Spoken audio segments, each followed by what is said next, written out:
Tes 1 2 3. Oke semuanya, selamat datang lagi dan kita hari ini ingin menganalisa BTC dulu ya.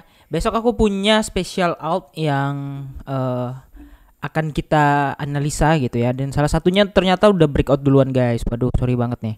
Ya, EJLD. Aku kemarin kesempatan kebagian di area 50 aja, 50 sama 48 sempat dapat 48 di sini ya. Nah, 48 terus 50 dapat, kemudian sempat turun lagi ya. Dan sekarang dia udah breakout. Nah, target untuk EJLD ke berapa? Nah, kita lihat dulu ya, soalnya aku udah belanja juga. Kita lihat aja targetnya. Kira-kira kalau di sini itu targetnya yang terdekat akan ke 60 sampai dengan 68. Nah, itu targetnya. Oke, kita lihat aja nanti di beberapa hari ke depan. Oke, bahas Bitcoin. Nah, di sini kalau kita melihat kayaknya, waduh, kok Bitcoinnya hilang guys. Nah, kita kita harus tambah di sini ya. BTC USDT. Nah, aduh kacau ini. Kok bisa terhapus gitu? Dia harus paling atas. Nah, oke, BTC USDT. Nah, untuk BTC ini ya, kalau aku melihat kayaknya pergerakannya kurang lebih akan sama. Karena apa? Karena dia masih rejection di Fibo 0,5 di 43.700 kayak gitu. Dan Fibo ini belum kejebol sama sekali dari kemarin. Sorry, bukan dari kemarin, dari tadi pagi ya. Dari tadi pagi dia sempat ngehit, reject. Ini sekarang dia ngehit lagi and reject lagi. Tadi sempat ada hijau ya, orang wah breakout katanya. Tiba-tiba langsung dibalik arah. Itulah pentingnya konfirmasi setelah close candle. Jangan FOMO melihat batang candle, karena batang candle itu sebenarnya hanya efeknya aja, belum closing dan confirmationnya kayak gitu. Untuk Ethereum ya, dia di sini udah semi-semi mau breakout ya. Dia udah semi-semi mau breakout dan aku akan entry ya ketika dia sudah retest kayak gitu.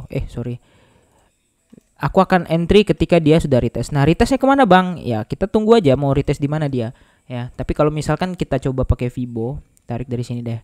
Dari sini sampai ke sini, kalau kita pakai Fibo ya kemungkinan pas ya di area 2272 di sini.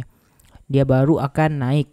Naiknya kemana? Ke resist di sini atau ke Fibo 0,5 dulu deh, nggak usah halu jauh-jauh, atau Fibo 0,6 aja dulu. Nah, itu target terdekatnya ya. Nah, jadi di sini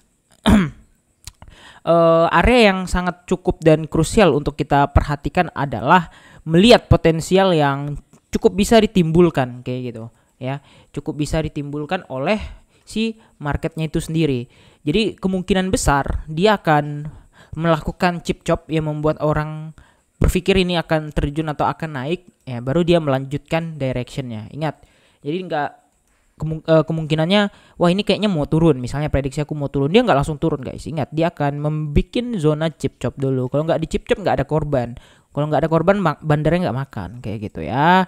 Seperti biasa, mungkin ada chip chop gitu kan, baru naik atau baru turun kayak gitu. Nah, jadi ini karena baru weekdays ya, baru hari Selasa, besok adalah hari Rabu. Jadi target aku masih sama untuk short term. Ini short term ya. Aku nggak bilang BTC akan ke 50.000, 48.000 ataupun mungkin ke 37.000 ke 36.000. Karena di sini dia masih berada di tengah-tengah, dan di tengah-tengah ini tidak ada konfirmasi apapun. Ingat, dia balik ke area sekitar 13 sampai dengan 17 Januari yang kita lumayan lama melakukan sideways di sini. Ya, kalau kalian perhatikan kita lumayan lama ya sideways di situ guys ya. Nah, kita lumayan lama kemarin sideways di area ini, di box ini, sebelum akhirnya kita turun. Nah, kemungkinan sekarang apakah dia akan mengulang juga dengan zona dan range yang sama? Nah, itu yang harus kita tunggu ya. Karena ya benar-benar ini aku nggak tahu ini kita bakal ke 49.000 lagi kah? Atau ke 55.000 atau 50.000 kah?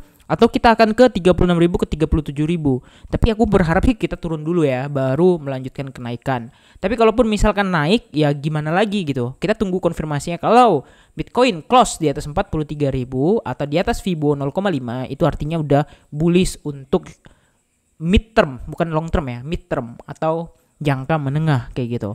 Kan ada short term, mid term, dan juga long term. Kalau long term ya target kita tetap sama ya. Bitcoin akan all time high berapapun itu, entah 100.000, 98.000, 110.000 atau berapapun itu. Tetap itu tujuan dan target kita untuk long term. Tapi untuk short term kita nggak tahu ya apakah ini short term. Ya, nah ini aku kan analisis short term. Kalau mid term ya kita tinggal tunggu aja konfirmasinya. Kalau gagal menembus di atas Fibo 43 ada kemungkinan dia akan terjun ke bawah ke area 40.000 sampai dengan 36.000 lagi. Tapi kalau misalkan berhasil close candle di atas 43.700, kemungkinan besarnya kita akan meretest area 46.000 ke atas. Kira-kira gitu aja. Jangan lupa untuk like dan subscribe. See you next video. Bye bye.